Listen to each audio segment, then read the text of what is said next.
Arts, museums, and other treasures are often what creates a community identity and provides a venue for learning, collaboration, and recreation. Do you support continued funding for the arts from the federal government? Thank you. Yeah, I mean, of course. But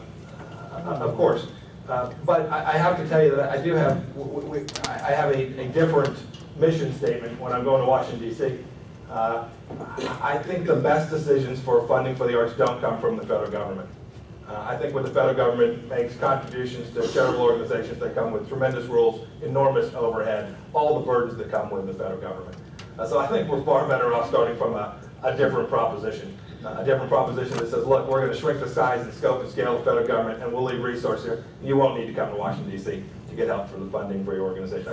It is a very, very different mindset. I would love to see us get to a place where organizations could raise the funding in their own communities and continue to do that.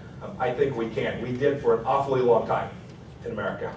And now I understand why folks go to the federal government for it. Today we've got a budget that is 10% of GDP. It's crazy.